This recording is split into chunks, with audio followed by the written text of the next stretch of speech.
pilot of my chartered plane lost his way. He missed the last of free airstrips, especially prepared for my plane. We had 20 minutes of gasoline and 15 minutes of daylight. We were several hundred miles from the nearest airport. We had to set the plane down somewhere, anywhere, as long as we could get it down in one piece. After a night... There was a lot more to Dana Brown than coffee and safaris, but that was a big part of his life. He made his own commercials because he could. Through much of his life, the only person Dana Brown had to listen to was himself. Just about everything about him was of his own making. He wrote his own rules, made his own decisions. Even at the end of his life, failing in health, he packed his hunting gear and his wheelchair and headed back out once again into the African bush. Dana, at that time when I was with him, he couldn't walk well anymore. He had stepped in a poacher's snare 3 years beforehand and had pretty much destroyed his left leg. He almost lost it, but he kept his leg, but he couldn't walk at all. Everybody was telling him he was too old and that he shouldn't do it, but he was not the kind of man you could tell what to do. He had developed his own way of doing things. He'd always been doing it that way. He certainly wasn't going to change. So he was going. Most domestic elephants are captured from wild herds when they are in their teens. The elephant is then assigned to a young mahout as his trainer, and the two remain together for life. He was more than a hunter and traveler. He was an adventurer. And he was more than a multimillionaire. He was a self-made multimillionaire. And in a few minutes, the elephant will again be sleeping peacefully. Today we'd say Dana's a man's man, because he did it himself, and he did it the hard way, and he did it with experience. Coming from nothing and rising to the level that he did, he saw no reason to listen to anybody but himself. And that's the way he operated. We found these baby pigs out in the jungle. Their mama had been killed by lions. Dana Brown was at home in the out-of-doors the day he was born. He was a country boy, one of 12 children growing up deep in the Appalachian Mountains of West Virginia. The century was still new, but it would take a long time before the old, tough ways would change in this corner of the world. Dana Brown described his family as mountain folks, people who liked to keep to themselves. What he did tell me, he said, we were so poor, a lot of people wouldn't understand it now, but we didn't know we were poor. And so it wasn't perceived as being poor until later in his life when he started realizing his wealth, that he understood what it was to be, without shoes and without food for 3 days and that kind of thing. At the age of 15, he walked out of those mountains and into a new life. He wandered and he worked and he learned, and America in the early part of this century was a country tailor-made for the likes of restless young men like Dana Brown, who could survive by their wits. At various times he was a railroad worker, lumberjack, a cowboy, and sometimes just a hobo riding the rails. But at the age of 18 in Ohio, he got a job with Fuller Brush, selling door to door. And Dana Brown had found his calling.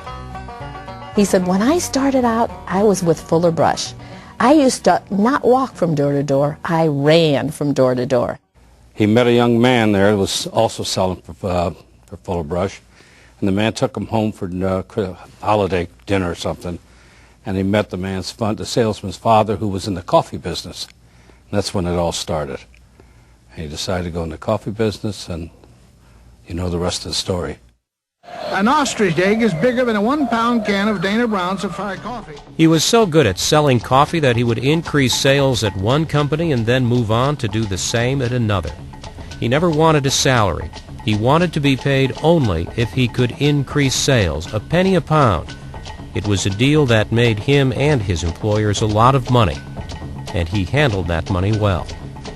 And he often bragged that he made a lot of money one time, almost $1 million, by buying coffee at the right time and selling it at the right time, and never saw the beans. Dana Brown, the coffee wizard, came to St. Louis in the 1940s and soon ended up running the Manhattan Coffee Company downtown. It was later bought up by Nestle, and he stayed on, but it didn't work out. One of the problems with Nestle, apparently, was that Brown by that time was spending a lot of time going on his safaris. His solution was to quit and to start up his own coffee company, Dana Brown Private Brands, where coffee and safaris coexisted. In search of my safari coffee pictures, I found this little lion cub. He's only a few weeks old and so fat he can hardly walk. While he was going on safaris, Dana Brown started making his nature films and commercials, which were just like the nature films, except they were shorter and, of course, ended with a mention of his coffee. The elephant is used like a tractor or a bulldozer. The mahout, driver of the elephant, always takes him to the river after work for a nice bath. The elephant loves every moment. Each mahout spends his entire life with his elephant, and there's a great bond of affection between the elephant and the mahout. The animal I'm stalking for a photograph is an eland. The 1940s and 50s, when Brown began his hunting trips, were still the days of colonies, or at least strong colonial traditions in Africa and Asia. And the wealthy man who craved adventure could live the life of the world traveler and the great white hunter. That meant a full entourage of guides and trackers and local workers, great food and wine at the camp in the evenings, and rugged travel and perhaps a brush with death the next day. The black rhino has a violent disposition. He is as fast and as quick as a polo pony. His charge is like a tank with wings. We just wanted pictures of a baby, but no one explained that to the rhino.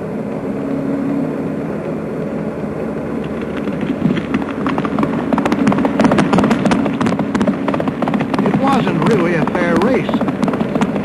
She hit us before we got into second gear. We did a little better on foot. But the hunting car will never be the same again. Her horn went completely through the radiator. She then trotted happily back to her baby. Breakfast is being prepared for me on the river bank, with eggs frying over hot coals. We enjoy cup after cup of hot, stimulating coffee. Safaris cost huge amounts of money, especially the way Dana Brown did them. What few people realized at the time was just how easily he could afford it. Few people knew the extent of his worth. He wasn't one to talk about or display his wealth. If you've ever visited these places where he lived, you'd wonder about it, because he lived in that apartment for years, and it was well for him. But, it was handy to do what he wanted to do. Yeah. Now, he lived very frugally, as I would put it. His apartment in the central West End was above the offices of his coffee company. He had a small staff, including his longtime assistant, Leela Rice, and operations never got far from Dana Brown's desk. I'd say, Dana, what are you worth? He's all maybe 15 or 20, and he wasn't kidding. He didn't really know how much he had. Not really. And whenever I asked Leela, how did he decide to buy stock? He says, I have a hunch this is going to work. And that's how he bought. He never had a stockbroker. He did his own. He was very, very generous, extremely generous, but he did it in a very quiet way. He helped friends in the past.